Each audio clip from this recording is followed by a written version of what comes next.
আসসালামু আলাইকুম। আজকের ক্লাস আপনাদের এখানে শুরু হচ্ছে।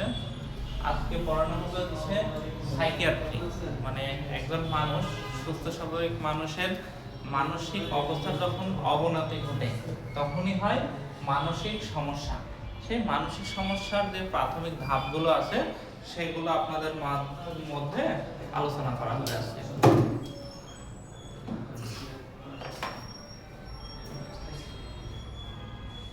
আচ্ছা, যারা অনলাইনে আছেন কথা কি ক্লিয়ারলি আপনারা শুনতে পাচ্ছেন?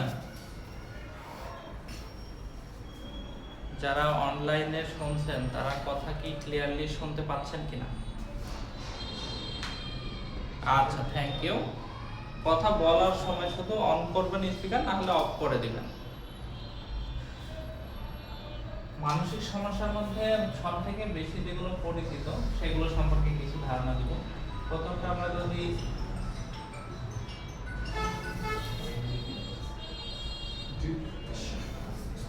ডিপ্রেশন, ঠিক আছে? ডিপ্রেশনের মানে হচ্ছে বিষণ্ণতা বা কোনো কিছু নিয়ে একটা মানুষ। ডিপ্রেশন কথাটা এমন ভাবে প্রচলিত হয়েছে আমাদের দেশে বা সমাজে যে এটাই বাংলা হিসেবে প্রচলিত হয়ে গেছে। ডিপ্রেশন মানে বিষণ্ণতা, মানে কোনো কিছুতে তার ভালো লাগছে না, ভালো লাগা কাজ করছে না। স্বাভাবিক মানুষের মতো যে সকালবেলা ঘুম থেকে উঠে কর্মব্যস্ততা শুরুর জন্য একটা প্রচেষ্টা তৈরি করবে, সেই জিনিসটা তার মধ্যে কাজ করে না। সে কোনো কিছু নিয়ে ডিপ্রেশন করে। যেমন আমরা যদি চিন্তা করি যে লাস্ট বিশেষ পরীক্ষার রেজাল্ট দিয়েছে কয়েকদিন আগে, 49তম বিশেষ পরীক্ষার রেজাল্ট।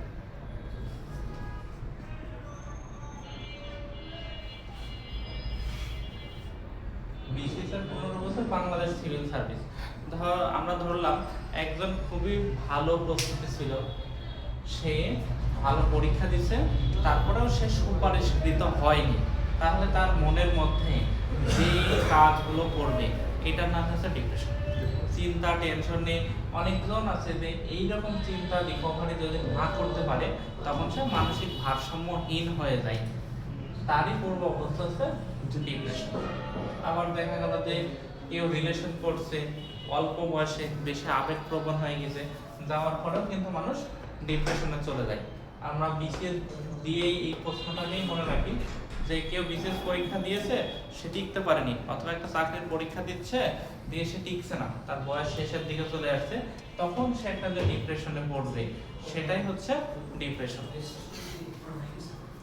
কারণ ডিপ্রেশন এইটাকেই যদি আপনি একটু গোছাইয়ে পরীক্ষার খাতায় লিখতে পারেন তাহলে কিন্তু হবে। এখানে বলতে ডিপ্রেশন বা বিষণ্ণতা এমন একটি রোগ যে রোগে আক্রান্ত ব্যক্তিদের আবেগ, অনুভূতি এবং চিন্তা চেতনার ব্যাপক পরিবর্তন ঘটে। কিসের পরিবর্তন ঘটবে? আবেগ, অনুভূতি, চিন্তা চেতনার। সবসময় পৃথিবীকে অশান্তিময় মনে করে। ডিপ্রেশনের পেশেন্টগুলো কি করতে যায়? সুইসাইড করতে যায় না?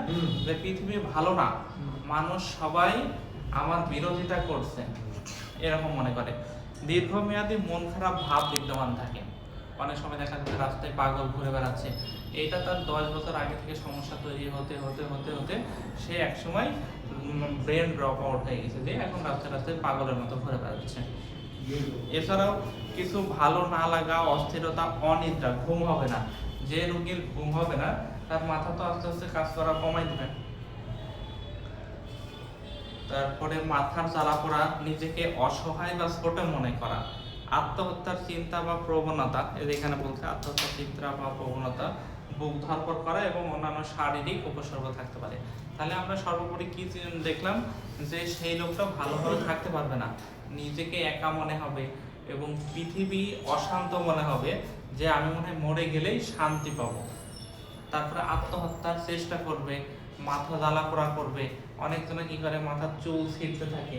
যারা ডিপ্রেশনে চলে যায় তাদের প্রাথমিক অবস্থায় থেকেই চিকিৎসার ব্যবস্থা করতে হবে, যেন সেই রোগীটার খারাপ অবস্থাতে না যায়। তারপরে আর একটা আছে অ্যাংজাইটি নিউরোসিস। এর সংক্ষিপ্ত রূপ হচ্ছে AN।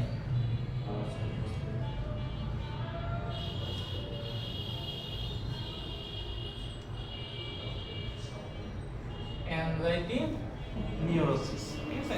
এই রোগটা কি? এখানে বইয়ের ভাষায় বলছে অপ্রীতিকর মানসিক চাপ বা পীড়নের মনোভাবকে আমরা উদ্বেগ বা উৎকণ্ঠা বলতে পারি। ঠিক আছে, ভবিষ্যতে বিপদ বা অসুবিধা হতে পারে এমন চিন্তায় যদি কেউ অতিরিক্ত উদ্বিগ্ন হয়ে যায় বা অতিরিক্ত চিন্তা করে, তখন তার মানসিক অবস্থাকে স্বাভাবিক অবস্থা থেকে ব্যতিক্রম ধরে নেওয়া হয়। মানুষ মাত্রই কোনো না কোনো দুশ্চিন্তা ভোগে এবং আতঙ্কগ্রস্ত থাকে, ভয় পায়, কিন্তু তা যদি মাত্রাতিরিক্ত হয় তবে সেটাকে রোগ বলা হয়। তাহলে অ্যাংজাইটি নিউরোসিস কি বলছে, যে কোনো কিছু সামনে ঘটবে, এখনো ঘটেনি, দেখা গেল যে একটা মেয়ে নার্ভাস, অল্প বয়স্ক, তার বাবা মা পরিবার থেকে বিয়ে ঠিক করছে, তখন একটা মেয়ে হঠাৎ অসুস্থ হয়ে যাচ্ছে, কোনো কিছু করতে পারছে না, অজ্ঞান হয়ে যাচ্ছে, সেই কন্ডিশনকে আমরা বলি অ্যাংজাইটি নিউরোসিস।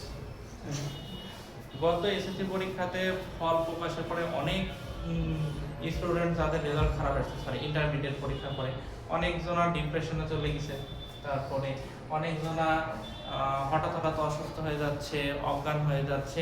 এই অবস্থাটাকে বলা হয় অ্যাংজাইটি নিউরোসিস। যে সামনে পরীক্ষার ফল প্রকাশ করলো, সে অ্যাডমিশন টেস্ট দিতে পারবে না, বন্ধু বান্ধব সবার থেকে সে ছিটাই পড়লো, আবার পরবর্তীতে পরীক্ষা দিয়ে উত্তরণ হতে হবে, এই চিন্তাগুলো, এই আবেগঘন মুহূর্তগুলো সে বের হয়ে আসতে পারে না, কাটায় আসতে পারে না। স্বাভাবিক, যেমন রেজাল্ট খারাপ হয়েছে, ভবিষ্যতে আবার পড়ে ভালো করে পরীক্ষা দিব, এইটা সে মাথা ভেদে নিয়ে আসতে পারে না, তখনকার যে অসুস্থতা তাকে বলা হয় অ্যাংজাইটি নিউরোসিস। এটা মুখস্থ করতে হবে এবং এইভাবে উদাহরণ দিয়ে বোঝানোর উদ্দেশ্য যেন আপনি একবার এইটা বুঝেই কোন কোন কন্ডিশনে এইটা হয় সেইটা মনে রাখতে পারেন। আবার দ্বিতীয়ত, একটা রোগী খুব বেশি দেখা যায় পেইনের পেশেন্ট, কারো হাজব্যান্ড বিদেশ থাকে, বিশেষ করে অ্যাংজাইটি ডিপ্রেশন অ্যাংজাইটি নিউরোসিসের 100% রোগীর মধ্যে যদি আমরা আলাদা করি, 80%ই হচ্ছে ফিমেল আর 20% হচ্ছে মেল। ঠিক আছে, এরকম কি বললাম যে অনেক দেখা গেছে, আমার লাইফে দেখছি যে হাজব্যান্ড বিদেশে থাকে বা হাজব্যান্ড রং করে চাকরি করে, সে বাড়িতে আছে, হাজব্যান্ড যতদিন তার সাথে আছে সে ভালো, হাজব্যান্ড চলে যাওয়ার সময় বা চলে গেছে তখন থেকেই সে অসুস্থ হয়ে যায়, তার কোনো কিছু ভালো লাগে না, সে হঠাৎ হঠাৎ খারাপ বোধ করে, মনে হয় যে রুমের মধ্যে শুয়ে আছে, কেউ তাকে ডাকছে, হয়তোবা কেন, যে তার স্বামী বা তার পরিবার প্রধান হয়তোবা এসে দরজায় নক দিচ্ছে, সে ওই টেনশনটাই করতে থাকে। ঠিক আছে, আর মেয়েদের মন যেহেতু নরম, সেহেতু তারা এই দিকে এই রোগটার পার্সেন্টেজ 80% থাকে। আর একটা রোগ হচ্ছে হিস্টেরিয়া। ঠিক আছে, হিস্টেরিয়া রোগটা একটু জটিল, ভালো হতে বেশ সময় লাগে।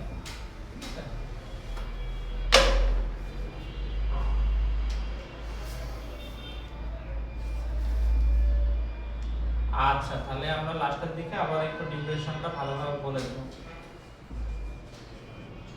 আচ্ছা, এবার আমরা দেখি হিস্টেরিয়া জিনিসটা কি। হিস্টেরিয়া জিনিসটা হচ্ছে, এটি একটি স্নায়বিক রোগ, মানে স্নায়ু ব্রেনের রোগ বলছে, যে রোগে স্নায়বিক কার্য নষ্ট হয়, যে রোগে স্নায়বিক কার্য নষ্ট হয়।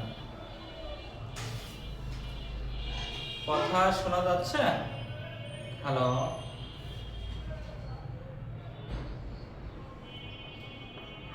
পলাশ, পলাশ, পলাশ আসছো?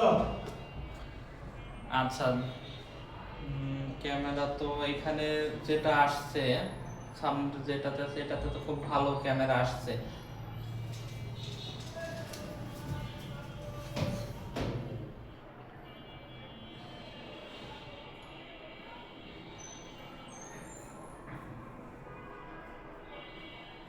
এইবার কি ক্লিয়ার দেখতে পাচ্ছেন ক্যামেরাতে?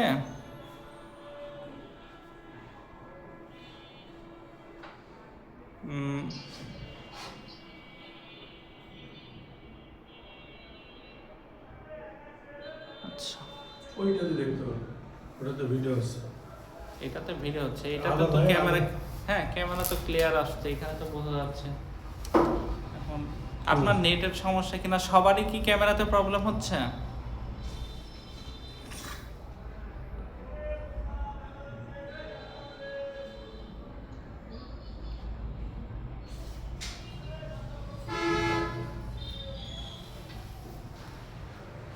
আচ্ছা, ক্যামেরা খাড়া করে দিয়ে তো ওইভাবে সিস্টেম করা তখন ফুল বোর্ড আসবে না, ঠিক আছে?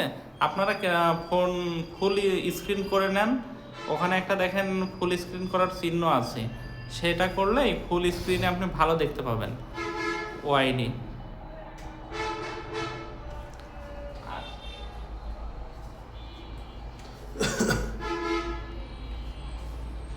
দেখিলাম দেখা যাচ্ছে কিন্তু। কি বলছে? বোর্ডে দেখা যাচ্ছে না। আচ্ছা, লাইটগুলো অফ করে দিলে দেখি তো দেখা যায় কিনা। এবার দেখেন তো দেখা যাচ্ছে?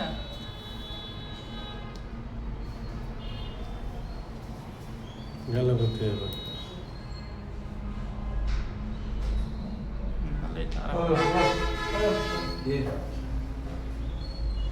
একটু দেখা যাচ্ছে না গেলে আচ্ছা। না, ওখানে আলো দিলে আরো দেখা যাবে না।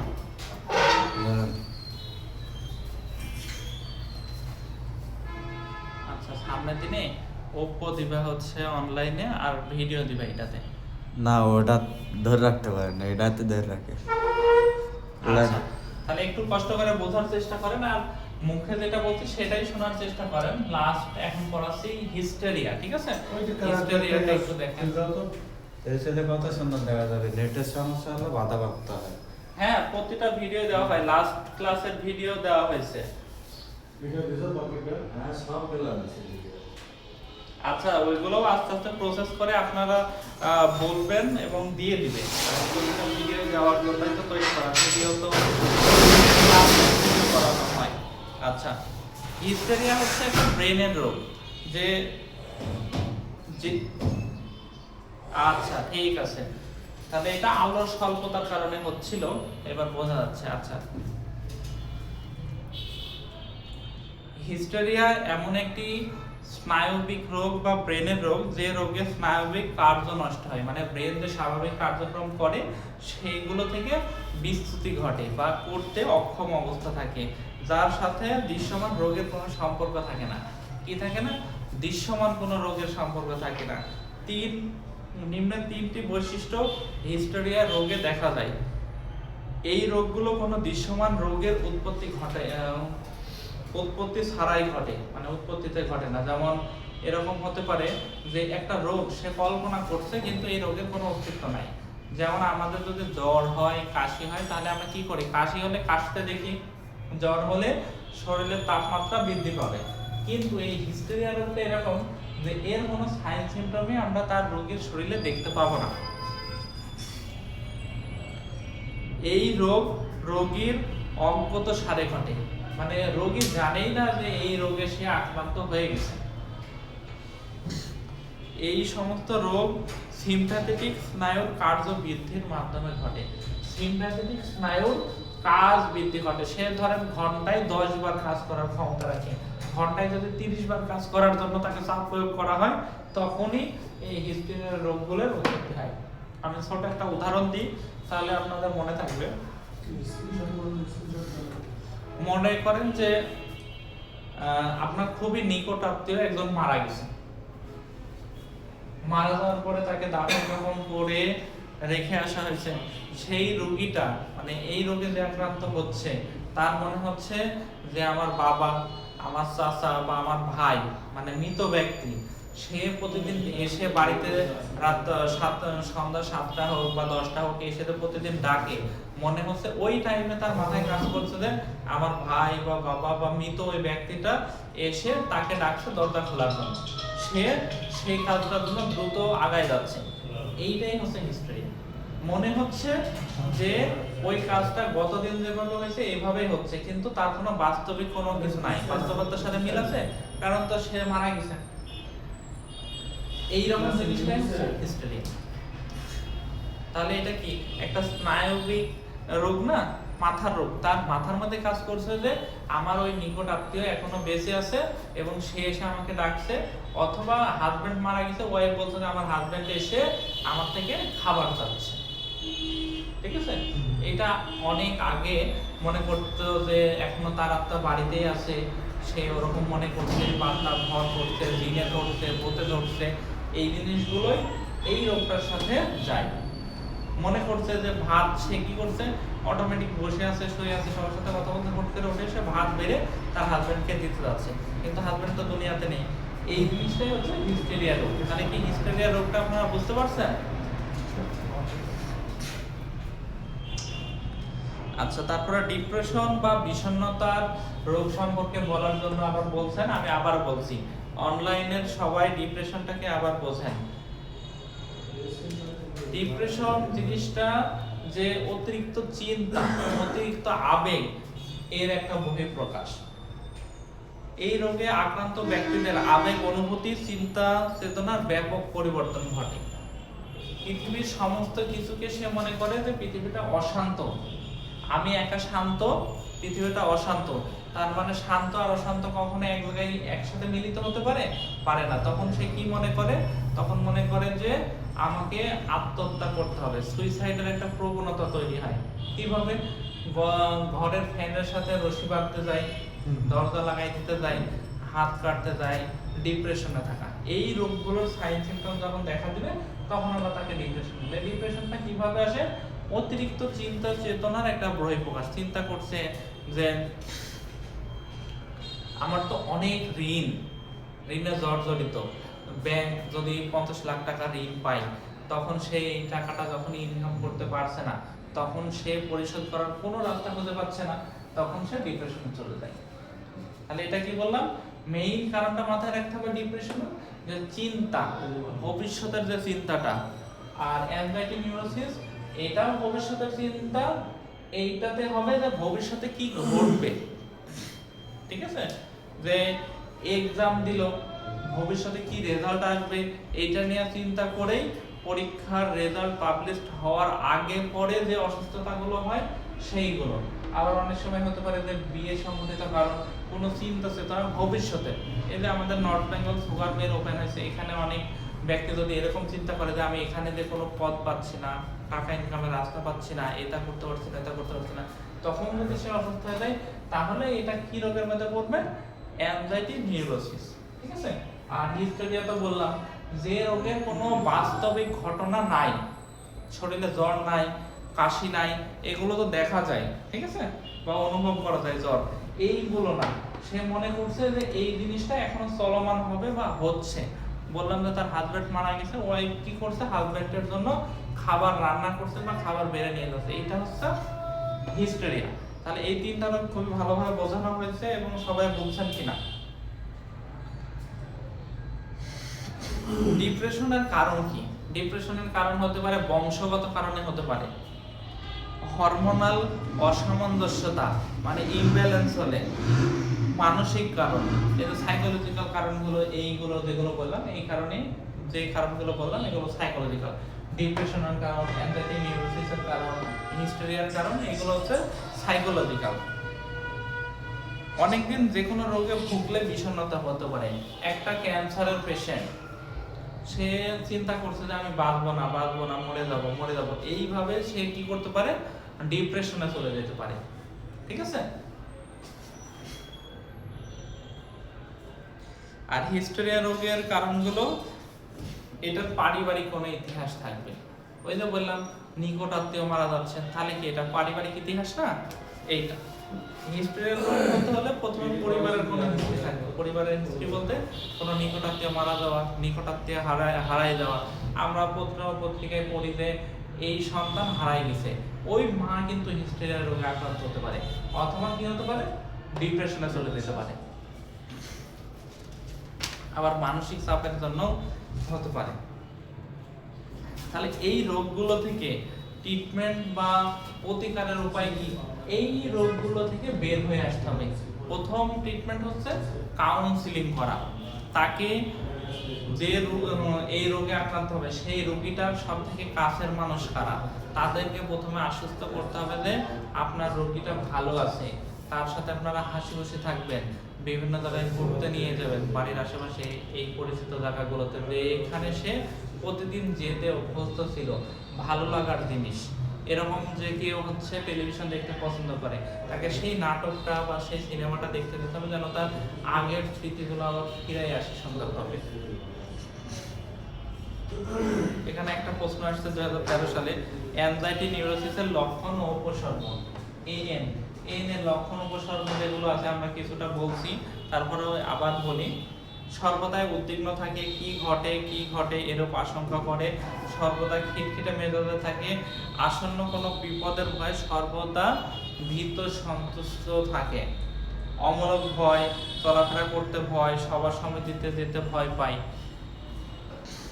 এএনএ পেশেন্ট কেউ যদি মারা যায় তখন কিন্তু তার বাড়িতে বা মরা দেখতে যেতে পারে না। দেখা গেল যে একজন মারা গেছে, সেই মরা বাড়িতে মৃত ব্যক্তিকে দেখতে যেয়ে সে নিজে অসুস্থ হয়ে গেছে, এটাও এএনএর মধ্যেই পড়ে। হাত পা কাঁপে, অতিরিক্ত ঘেমে যাওয়া, বুক ধড়ফড় করা, বুকে বেদনা অনুভব করা, তার বুকে ব্যথা হচ্ছে, হঠাৎ বুকে ব্যথা হচ্ছে, এটাও অ্যাংজাইটি এর মধ্যে পড়ে। মাথা চিমচিম করে, মাথা ধরে থাকতে পারে, বারবার প্রস্রাব করে, ডায়রিয়া হতে পারে, ঘুম আসতে দেরি হবে। সমস্ত সাইকিয়াট্রিক রোগীরই ঘুমের প্রবলেম, সেই জন্য তাদের সবাইকে সর্বপ্রথমই ঘুমের ওষুধ দিতে হবে, যেন রোগীটা শান্তভাবে ঘুমাইতে পারে আর ব্রেনগুলো আবার রিসাইকেল করে পুনরায় আগের জায়গায় চলে যেতে পারে। ক্ষুধা কমে যাওয়া, ওজন কমে যাওয়া, অরুচি হওয়া, যৌন ক্ষমতা কমে যেতে পারে, এইগুলো ঠিক আছে। তাহলে অ্যাংজাইটিটা সবাই খুব গুরুত্ব সহকারে এই তিনটা করলেই আপনারা খুব ভালোভাবে এই মানসিক রোগগুলো সম্পর্কে ধারণা নিতে পারবেন।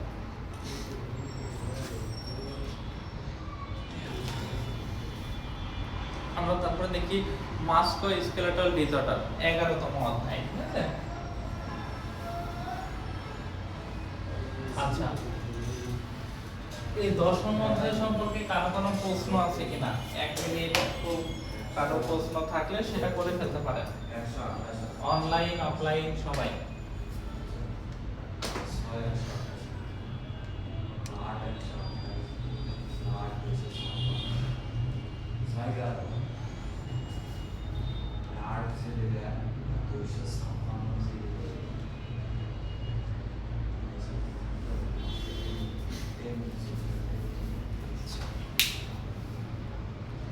দশম অধ্যায়টা সবাই একটু বাড়ি যে তিনটা আলোচনা করলাম সেই তিনটা সম্পর্কে একটু দেখবেন। আর 11তম অধ্যায়ে আলোচনা করছি মাস্কুলোস্কেলেটাল ডিসঅর্ডার। রিউমাটয়েড আর্থ্রাইটিস কাকে বলে? মাস্কুলোস্কেলেটাল সম্পর্ক কার সাথে? মাসলের সাথে, মাংসের সাথে, ঠিক আছে। তাহলে এখানে কি বলছে? Arthritis, rheumatoid arthritis.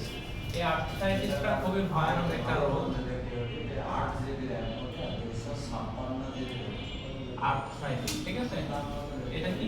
Rheumatoid arthritis আমরা বলছি, বা বাত জ্বর, বাত ব্যথা, ঠিক আছে। রিউমাটয়েড ফিভার হলে বাত জ্বর, রিউমাটয়েড আর্থ্রাইটিস হলে শুধু বাত ব্যথা বলি আমরা, ঠিক আছে। আর্থ্রাইটিস মানে ব্যথা বলছি আমরা এখানে।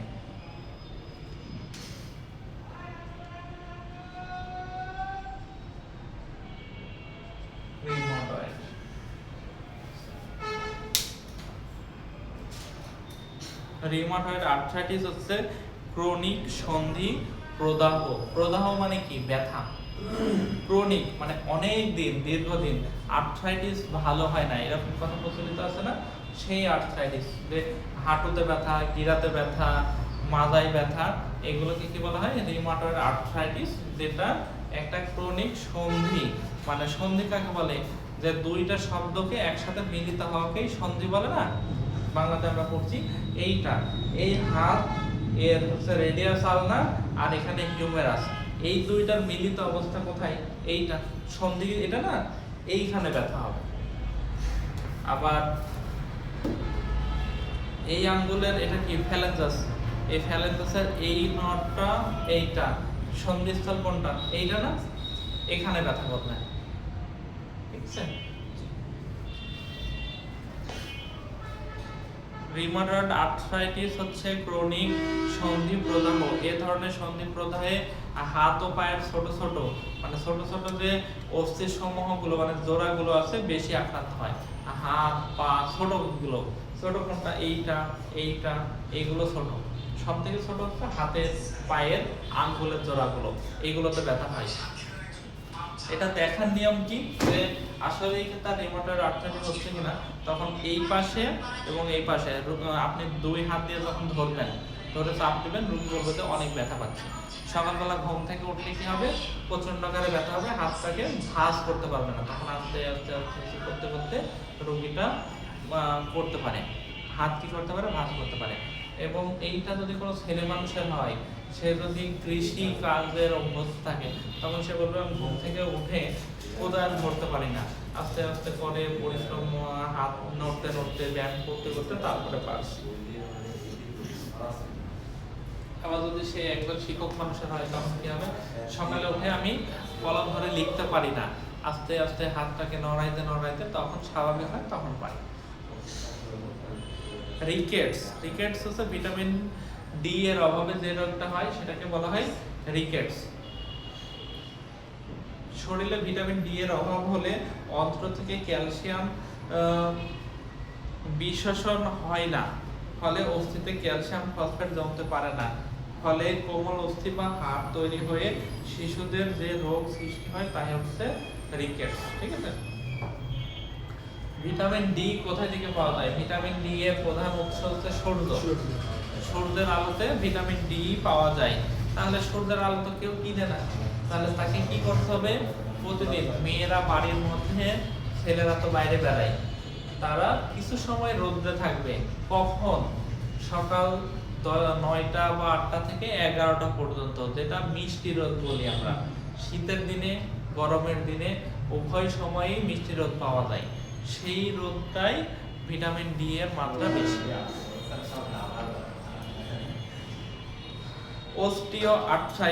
অস্টিওআর্থ্রাইটিস বা অবক্ষয়ী সন্ধি প্রদাহ, মানে অস্টিওআর্থ্রাইটিসে কি হবে? হাড়গুলো ক্ষয়প্রাপ্ত হবে, ক্ষয়প্রাপ্ত হয়ে ব্যথা হবে। ডাক্তার বলে যে রোগীর হাঁটুর হাড়টা ক্ষয়ে গেছে, মাজার হাড়টা ক্ষয়ে গেছে, মানে কি হয়েছে? কিছু অংশ ভঙ্গুর হয়ে গেছে।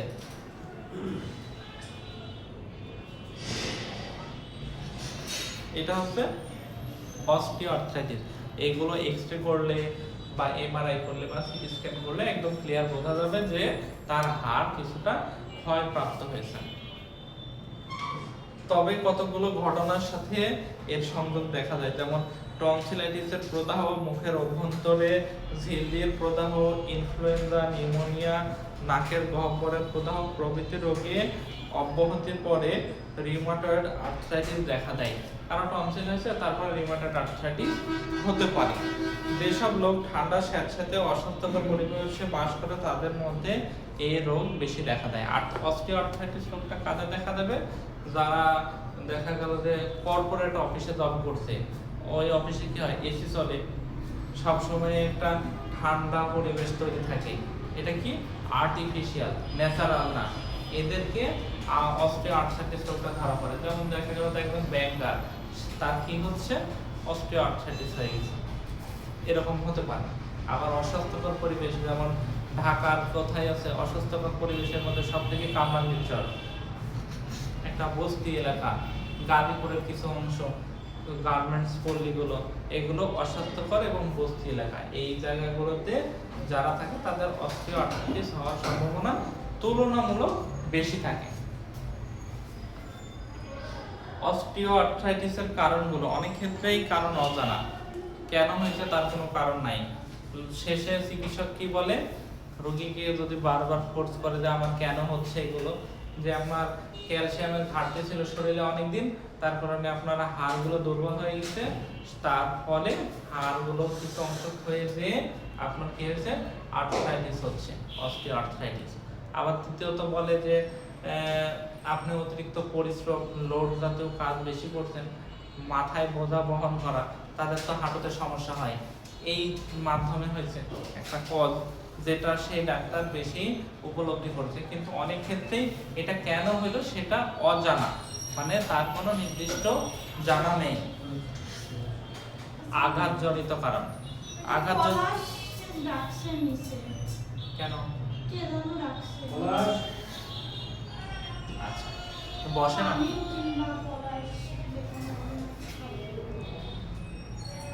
মোটরসাইকেল নিয়ে আসবেন এখানে কি কেউ? তাহলে হয়তো মোটরসাইকেলের জন্য রাস্তা একটা মহিলা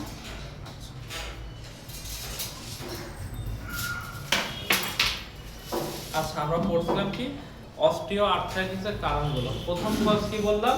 প্রথম কজ হচ্ছে এর কোনো কারণ জানা যায়নি যে কেন হচ্ছে, ঠিক আছে?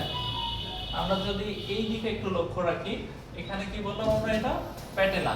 প্যাটেলা দুই জয়েন্টের মাঝে বসছে। তাহলে এখানে কি হতে পারে?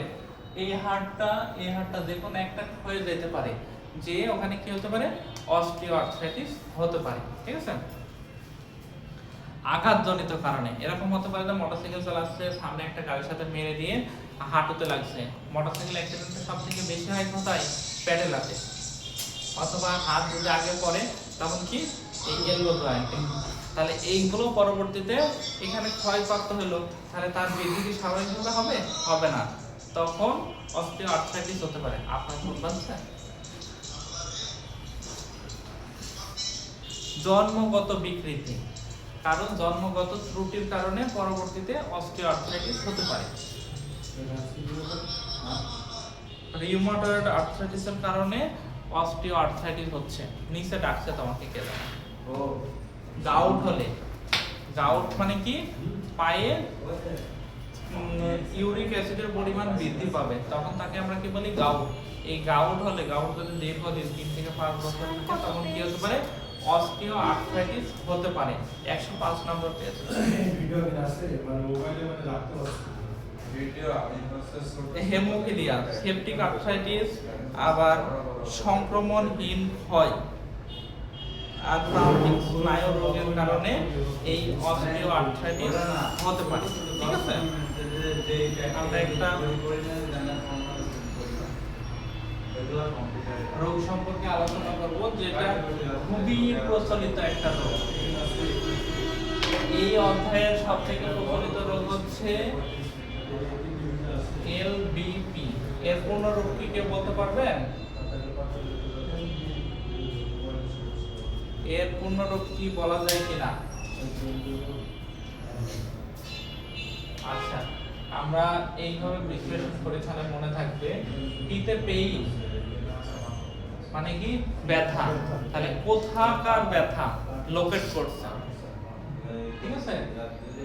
এইবার আমরা যদি এলতে চিন্তা করি, এলতে কি আসতে পারে?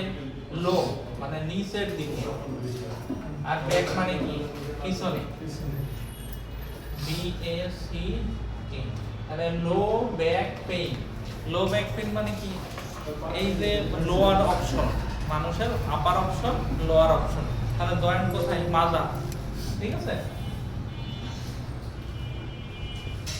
মাজা। ব্যাক মানে কি? সামনের দিকে না, পিছনের দিকে। আর পেইন মানে কি? ব্যথা। মাজার নিচের দিকে যে ব্যথাটা হয় সেটাকে বলা হয় কি? লো ব্যাক পেইন, ঠিক আছে? এই লো ব্যাক পেইনের রোগী পৃথিবীতে তো এখন 50%। কোন মা যদি দীর্ঘ সময় নিচু হয়ে ঝাড়ু দেয়, সে উঠে কি বলে? যে মাজা ব্যথা হয়ে গেল। এইটাই হচ্ছে লো ব্যাক পেইন। আপনি দীর্ঘ সময় মোটরসাইকেল চালানোর ফলে এখান থেকে 100 কিলো রান করলেন, করার পরে আপনি মোটরসাইকেল থেকে নামার পরে বসতে গিয়েই যে ব্যথাটা অনুভব করবেন, সেটাই হচ্ছে লো ব্যাক পেইন মাজাতে, ঠিক আছে? লো ব্যাক পেইন বলতে বাংলায় আমরা কি বুঝলাম? মাজার নিচে যে ব্যথাটা হবে সেটাকে লো ব্যাক পেইন বলি। ঠিক এই জায়গাতে আমরা যেখানে প্যান্ট পরি বা বেল্ট পরি, ঠিক সেই জায়গাতে ব্যথা অনুভব হবে, সেটাকে বলা হয় লো ব্যাক পেইন। তাহলে এই লো ব্যাক পেইনের কারণগুলো আমরা আজকে শুনি এবং সবাই মনোযোগ দিয়ে শুনবেন। 1 নম্বর কারণ বলছে পেশি, হাড়, অস্থিসন্ধি, লিগামেন্ট, অস্থির আবরণ, ডিস্ক। মানে দুই কশেরুকার মাঝখানে থাকে। ডিস্ক কোথায় থাকে? যে ভার্টিব্রা আছে তার মাঝখানে থাকে। ও স্নায়ুর রোগ বা ইনজুরির বা আঘাতে হয়। কেউ যদি একতলা থেকে পড়ে যায়, পড়ে যদি ঠিক এইভাবে বসে যে তার বাটকটা মাটিতে সর্বপ্রথম পড়ছে, তখনই তার লাগার পরে একটা কম্প্রেস তৈরি হবে। পড়বে, পড়ে তো আবার কি করবে? রিফ্লেক্স করবে না।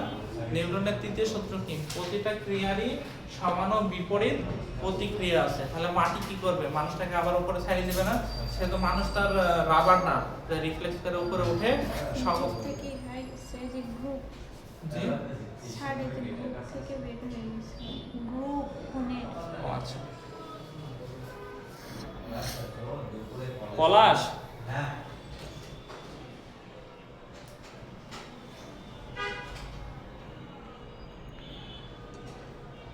মনে হয় সব মারা গেছে এর কারণে। না না আছে তো আছে আচ্ছা আচ্ছা হয়েছে।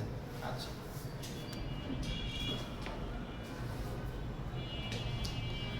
এখানে আমরা কি বললাম যে একটা যদি রাবারের বলকে ড্রপ করানো যায় আবার উঠে পড়ে, মানুষ তো ড্রপ করে উঠবে না, তখনই তার শরীরের মধ্যে তো একটা ভাইব্রেশন হবে, সেটাতে ডিস্কের মধ্যে কম্প্রেস তৈরি হয়ে ওখানে আঘাত পাবে, তার কারণে পরবর্তীতে কি হতে পারে?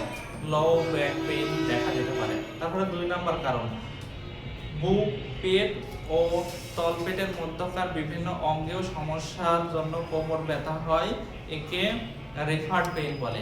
বুক, পেট ও তলপেটের মধ্যকার বিভিন্ন অঙ্গের সমস্যার কারণে, বুক, পেট এবং তলপেটের মধ্যের কোনো অঙ্গের সমস্যা হলো, তখন কি হতে পারে? ওই ব্যথাটা পিছনে ফোর্স করছে, সে ব্যথা হলে কি ইনফ্লামেশন হবে, মানে ওই জায়গাটা কি হবে? বড় হবে, তখন শরীরের পিছন দিকে প্রেশার দেয়।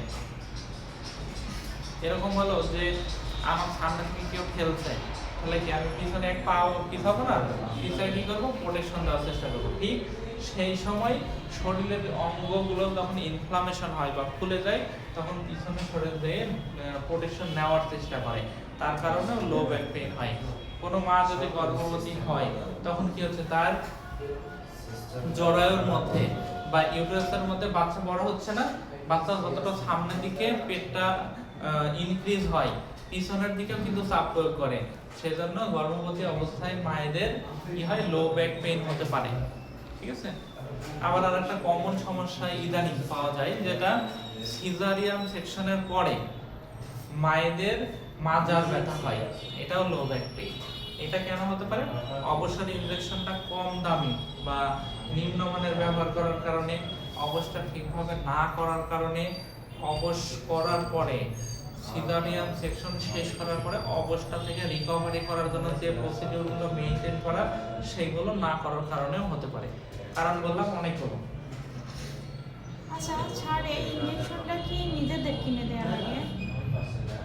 নিজেদেরও কিনে দিতে পারেন, আবার তাদের সাথে চুক্তিবদ্ধ হয়েও কিনতে পারেন। আজ 21 দিন হলো আমি অ্যাপেন্ডি অপারেশন করছি, তো এই ব্যথাটা খুব, মানে এই যে মেরুদণ্ডে যে ইঞ্জেকশনটা দিছে না, অ্যানেস্থেসিয়া যেটাকে বলে জি ওটার জন্য মানে খুব প্রচন্ড ব্যথা করে। আচ্ছা, এই ব্যথাটাই হচ্ছে লো ব্যাক পেইন ব্যথার মধ্যে অন্তর্ভুক্ত।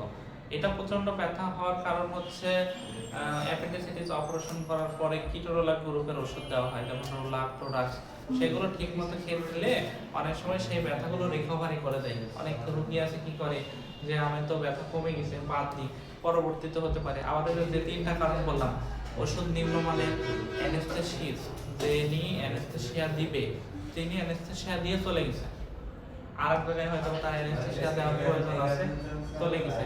আপনাকে যে রিকভারি করে আবার বেড পর্যন্ত পৌঁছানোর জন্য সেই স্টেজ দাঁড়ায় থাকবে, সেটা সে করেনি। আবার করলেও সে সঠিকভাবে 100% ফুললি রিকভারি আপনাকে করতে পারেনি, তখন এরকম সমস্যাগুলো দেখা যায়। হচ্ছে উনি বললো যে এটা কিছুদিন থাকলে পরে ঠিক হয়ে যাবে। আচ্ছা, মানে এখন সেটা আপনি 1 মাস দেখেন যে হয়ে কিছুদিন বললেন যে 14-15 দিন, তাহলে 1 মাস পর্যন্ত দেখেন, আর ওখানে কি করতে পারেন? গরম সেক নিতে পারেন। 4 নাম্বার বলি, পেশাগত কারণে দীর্ঘক্ষণ বসার ভঙ্গিমা ঠিকমতো না হলে, যারা চেয়ারে বসে কাজ করে অনেকক্ষণ, তাদের এই সমস্যাগুলো হতে পারে। লং জার্নির ক্ষেত্রে হতে পারে। ড্রাইভিং করার সময় সঠিকভাবে না বসলে, অপুর হয়ে শুয়ে বই পড়লে, হাড়ের ক্ষয় বা বৃদ্ধিজনিত কারণে, হাড়ের প্রদাহ হলে, কশেরুকার স্থানচ্যুত, কশেরুকার যে স্থান আছে একটা নির্দিষ্ট শরীরের মধ্যে আছে, সেটা কোনো কারণে একটা চাপ খেয়ে একটু বাঁকা হয়ে গেছে, তখন ব্যথা হতে পারে। হাড় নরম ও বাঁকা হওয়া, আর্থ্রাইটিস, হঠাৎ করে হাসি কাশি দিয়ে পোষা পায়খানার জন্য স্ট্রেইন করছেন এরকম, বা স্ট্রোক করে এরকম করে সামনে ঝুঁকে বা পাশে কাত হয়ে কিছু তুলতে দেওয়ার চেষ্টা করছেন, এর কারণ হতে পারে। হঠাৎ এরকম পড়ছে, এরকম ভাবে তুলতে গেছে, এটা মনে করলাম পড়ে গেছে, এটা তোলার সঠিক নিয়ম কি? এইভাবে বসতে হবে। তাহলে কি হলো? সোজাভাবে বসলাম। আমরা কি সচরাচর এইভাবে বসি না? আমরা তো উপর হয়ে বসার চেষ্টা করি, কিন্তু সামনে দিকে কিছুটা ঢুকলাম, কিন্তু গোটা যখন এইভাবে বলবো তখন এখানে কি হবে? ফোর্স পাবে মাজাতে। তখন এইভাবে আস্তে আস্তে অনেক সময় কি হয়, হুট করে টাকা পড়ে গেলে বা মোবাইল পড়ে গেলে, আমরা মোবাইলটা শখের, মোবাইলটা কি যদি পড়ে যেতে চাই, আমি হুট করে এখানে ঠেকানোর জন্য যাবো না, তখনই এইগুলো হতে পারে। যে কোনো কারণে অতিরিক্ত চিন্তাগ্রস্ত হলে কোমরে ব্যথা হতে পারে। অতিরিক্ত চিন্তা, আমরা আগের ক্লাসে কি করলাম? ডিপ্রেশন করলাম না? তাহলে ডিপ্রেশনের সাথে এই রোগটাও জড়িত। সেজন্য আর্থ্রাইটিস বা অস্টিওআর্থ্রাইটিস পেশেন্টদেরকে ঘুমের ওষুধ দেওয়া হয়। তাতে কি হবে? রোগীটা রাত্রে ঠিক মতো ঘুমাইতেও পারবে, আবার কি তার ডিপ্রেশনটাও কমবে। ঠিক আছে? অনেক রোগী জিজ্ঞেস করে যে আমার তো ব্যথা, আমাকে কেন ঘুমের ওষুধ দিল? কারণ রাত্রে শোয়ার পরেই তার সমস্ত চিন্তা ভাবনা যখন কমে যাবে, তখন তার সমস্ত কাজের থেকে অবসান ঘটার ফলে তার চিন্তাটা শুধু তার শরীরের ব্যথা কোথায় আছে সেখানে যে কাজ করবে, তখন তার ব্যথাটা অনেক গুণ বেড়ে যাবে। শরীরে যতটুকু ব্যথা আছে তার থেকে অবসর সময়ে ব্যথাটা বেড়ে যায়। কারণ কি? তার চিন্তা ভাবনা তখন সবগুলো কনভার্ট হয়ে ব্যথার দ্বারায় চলে গেছে। আচ্ছা, এই যে 21টা কারণ, 21টা আমি বাইরে যে চেষ্টা করলাম, এর মধ্যে আপনি মিনিমাম 15টা বা 10টা যদি পরীক্ষায় লিখতে পারেন, তাহলে আপনি অবশ্যই 10-এ 10 পাবেন।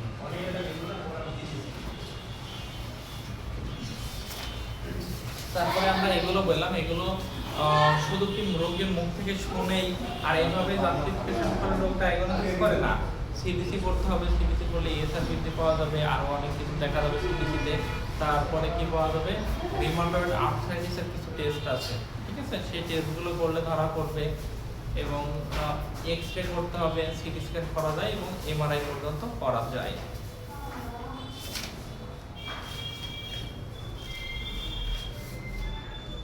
আচ্ছা, আজকে অনলাইন ক্লাস নিয়ে আমরা 12তম অধ্যায়টা আজকে শেষ করে দেব।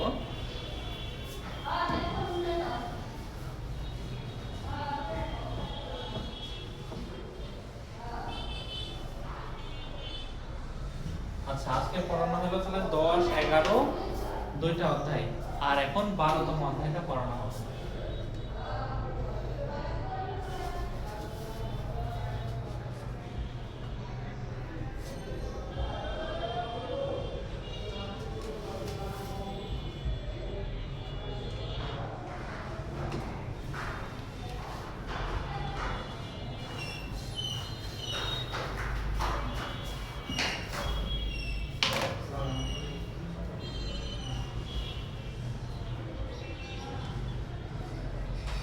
সেক্সুয়াল ট্রান্সমিটেড ডিজিজ, এর বাংলা অর্থ হচ্ছে যৌন রোগ।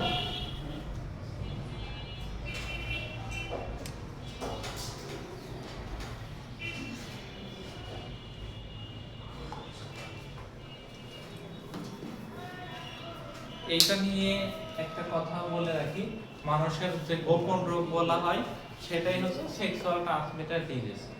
যেহেতু এটা গোপন অঙ্গের সাথে জড়িত, ছেলে এবং মেয়ে, পুরুষ মহিলা সবারই সেক্সুয়াল ট্রান্সমিটেড ডিজিজ হতে পারে।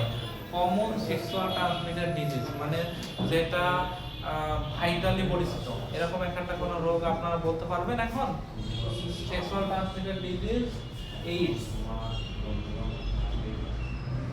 HIV, এগুলো সেক্সুয়াল ট্রান্সমিটেড ডিজিজের মধ্যে অন্তর্ভুক্ত। ঠিক আছে? কোনো স্বামী বা হাজবেন্ড এর যদি এই দুইটা দেখা দেয়, তার ওয়াইফ এবং বাচ্চা কাচ্চারও এই রোগগুলো থাকার সম্ভাবনা 100%। ঠিক আছে?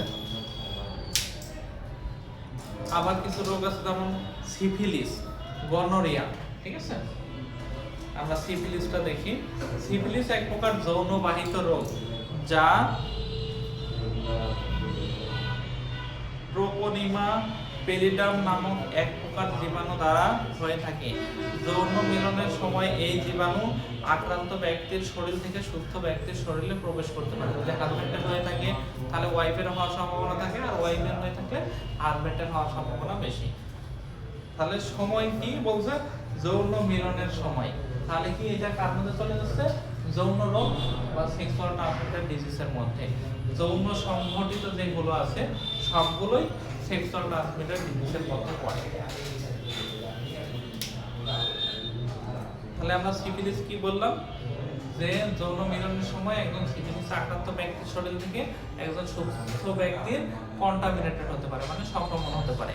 এবার সৃষ্টিকারী জীবাণুর নাম কি? ট্রিপোনিমা পেলিডাম।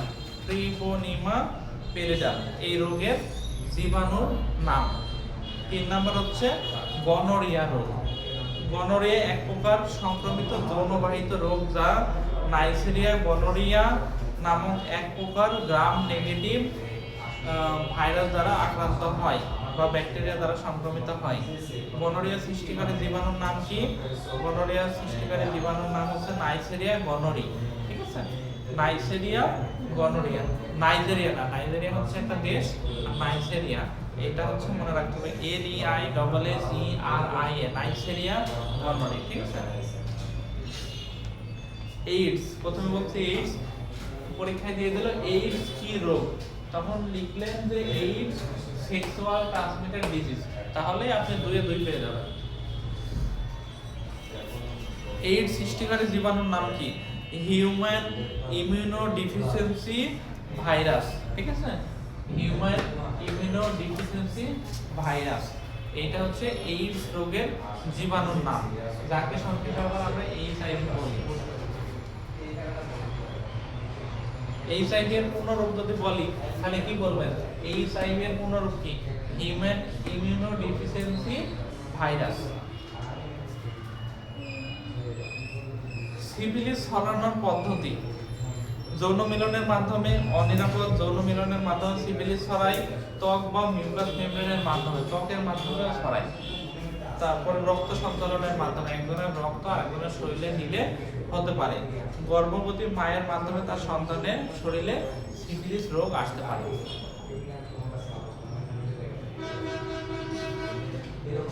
এইডস কিভাবে ছড়ায়? এইডস ও সিফিলিসের মতোই ছড়ায়। অরক্ষিত মেলামেশা, সংক্রমিত ব্যক্তির রক্ত, ব্রাশ, ইনজেকশন এগুলো অন্যজন ব্যক্তি ব্যবহার করার মাধ্যমে এইডস আক্রান্ত ব্যক্তির শরীরে রক্ত গ্রহণ করলে, মানে রক্ত নিলে বা দিলে সংক্রমিত মা থেকে নিষ্পাপ শিশুর দেহে এবং এইডস আক্রান্ত মায়ের বুকের দুধ যদি অন্য কোনো সন্তান পান করে তখনও তাদের এইডস হতে পারে। ঠিক আছে, তাহলে এইডস কেন হয় বা কিভাবে হয় এই প্রশ্নটা খুব ইম্পর্টেন্ট। এইচআইভি এর পূর্ণরূপ, এইডস এর পূর্ণরূপ, এগুলো পরীক্ষায় আসার মতো প্রশ্ন। ঠিক আছে,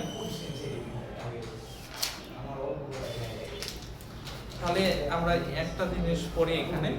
এইডস রোগের ক্লিনিক্যাল ফিচার কি? ধীরে ধীরে দেহের রোগ প্রতিরোধ ক্ষমতা ভেঙে পড়বে। 80 কেজির একটা মানুষ, মনে করলাম 80 কেজির একজন পুরুষ, সে শুকাইতে শুকাইতে মাঝে মাঝে তার বমি হচ্ছে, কাশি হচ্ছে, ওজন পড়ে যাচ্ছে, সে ডিপ্রেশন বা অবসাদে ভুগছে, তখন আস্তে আস্তে দেখা গেল যে সে ওজন হয়ে গেছে 50 কেজি, চিকন হয়ে গেছে। তখন কোনো রোগ ধরা পড়ছে না, তার কিছু নাই, আস্তে আস্তে ভেঙে পড়ছে রোগী। এইভাবেও এইডস এর ক্লিনিক্যাল ফিচার বা সাইন সিম্পটম প্রকাশ পায়। মানসিকভাবে মারাত্মকভাবে ওজন কমে যাওয়া, 1 মাসের বেশি সময় দিয়ে ডায়রিয়া চলতে থাকা। যখন একটা ডায়রিয়া হচ্ছে দীর্ঘদিন, দেখা গেল যে কোনো মানুষ ছিল হচ্ছে নাইজেরিয়াতে ছিল বা আফ্রিকার কোনো দেশে ছিল, সে 10 বছর 15 বছর ওখানে উইদাউট পার্টনার, মানে স্ত্রী দেশে আছে, সে বিদেশে ছিল, তখন ওই জায়গাতে তো সেক্সুয়াল ট্রান্সমিটেড ডিজিজগুলো ভয়ানক আকারে ভাবে ছড়ায় এবং ওখানে বলা যায় যে সহপাঠী কেনা বিক্রির মতোই একসাথে থাকা যায় ওপেনে। সেই সময় সে তার নিজের শারীরিক চাহিদা পূরণের জন্য কারো কাছে গেছে, তার শরীরে এরকম ছিল, দেশে চলে আসছে, চলে আসার পরে দেখা গেল যে তার শরীরের অবনতি হচ্ছে, তখন যদি তাকে চেক করে ধরা পড়লো, ঠিক আছে, তাহলে তার মধ্যে কি কি সাইন সিম্পটম দেখা দেয় সেটা আমরা দেখি। ধীরে ধীরে দেহের রোগ প্রতিরোধ ক্ষমতা ভেঙে পড়তে পারে, মানে রোগ প্রতিরোধ করার যে ক্ষমতা সেই ক্ষমতাটা থাকবে না। মারাত্মকভাবে ওজন কমে যাবে, 1 মাসের বেশি সময় ধরে ডায়রিয়া চলতে থাকতে পারে, দীর্ঘদিন জ্বর থাকবে। জ্বর হচ্ছে কোনো রোগ না, এটা প্রতিটা রোগের হওয়ার পূর্বে একটা অবস্থা। কারণ লিভারের যদি জন্ডিস হয়, লিভারে যদি ক্যান্সার হয়, তখনও কি হবে, তার জ্বর থাকবে। কারো যদি হাত পা কেটে যায়, ব্যথা তৈরি হয়, ওই ব্যথাতে কি হবে, জ্বর চলে আসবে। বারবার কান ও গলায় প্রদাহ হবে, কানে এবং গলায় প্রদাহ হবে। ছত্রাকজনিত রোগ হবে, হাড়ে ও মঙ্গলে বমি বা লিম্ফ নোড দেখা দিবে। শরীরে রোগ প্রতিরোধ ক্ষমতা নষ্ট হয়ে যাওয়ার ফলে কোনো লক্ষণই ভালো হবে না। এই যে ডায়রিয়া, জ্বর, কাশি, যে রোগগুলো বহিঃপ্রকাশ হবে সেগুলো ভালো হবে না। এইডস এর রোগী কোথাও কেটে গেল, তার দ্রুত ঘাও শুকাবে না। এগুলো হচ্ছে এইডস রোগের লক্ষণ। প্রতিকার: নিরাপদ যৌন অভ্যাস তৈরি করতে হবে। এইডস জীবাণু দ্বারা আক্রান্ত ব্যক্তির সাথে যৌন মেলামেশা থেকে বিরত থাকতে হবে। জীবাণুমুক্ত সিরিঞ্জ সুই ব্যবহার করতে হবে।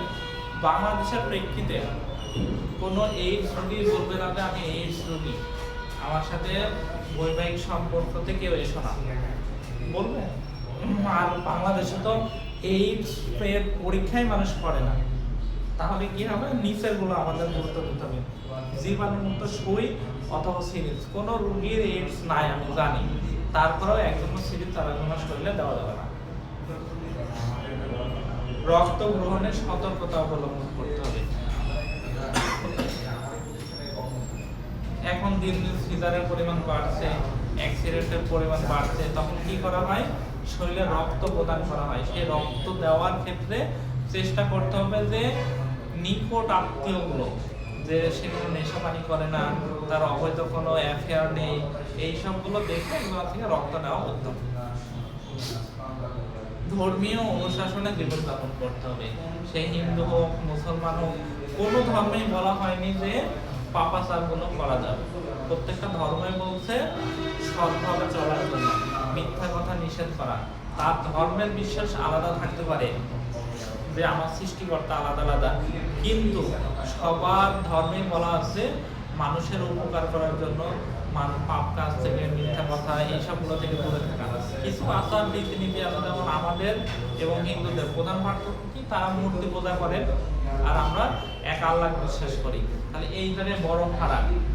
কোনো ধর্মই বলেনি ধর্মীয় অনুশাসন মানতে বলা হচ্ছে কেন, প্রত্যেকটা ধর্মেই বলছে যে কিছু শিষ্টাচার মেনে চলা, সেগুলো যদি করে, যেমন গণ বিয়ে কোনো ধর্মেই নেই, যেমন যৌনপল্লীতে দেওয়া, এগুলো কোনো ধর্মই সাপোর্ট করে না। তাহলে সেই ধর্মীয় অনুশাসন যদি কেউ মেনে চলে, তাহলে এই কাজগুলো থেকে সে দূরে থাকতে পারবে এবং এইডস থেকেও সে দূরে থাকতে পারবে। যৌন মিলনের সময় কন্ডোম ব্যবহার করার মাধ্যমে এইডস কিছুটা প্রতিরোধ করা যায়। এইচআইভি বা এইডস আক্রান্ত ব্যক্তিকে কোনোভাবে অবহেলা করা যাবে না। মানুষ হিসেবে তার সব অধিকার নিশ্চিত করা সকলের সামাজিক কর্তব্য। তাহলে আপনাদের 10, 11, 12 এই 3 অধ্যায় শেষ। আগামী দিনে শিশু রোগগুলো পড়ানো হবে। আগামী দিনে শিশু রোগ পড়ানো হবে। আচ্ছা, সবাই অনলাইনে যারা আছেন তারা বুঝতে পারছেন কিনা জিনিসগুলো? আজকে যে রোগগুলো বা যেগুলো নিয়ে আলোচনা করা হলো সবগুলোই বহুল প্রচলিত রোগ, এবং এইডস, এইচআইভি নিয়ে টেলিভিশনে এত প্রচারণা যে এখানে আমি যেভাবে বললাম, টেলিভিশনে এর থেকে আরো বৃহৎ বর্ণনা আমরা হয়তো সবাই দেখছি। ঠিক আছে, আমরা ছোট করে আলোচনা করলাম। তাহলে অনলাইন ক্লাস এখানে সমাপ্ত।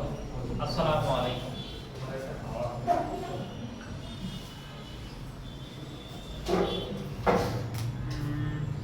অফলাইনের অনেক ক্লাসে প্র্যাকটিক্যাল গুলো দেখানো হয়, তারপরে সামনাসামনি প্রশ্ন জিজ্ঞাসা করা হয়, লিখতে দেওয়া হয়। এই জন্য অনলাইনে সেই ক্লাসগুলো সম্পৃক্ততা করা আসলে পসিবল হয়ে ওঠে না। আচ্ছা।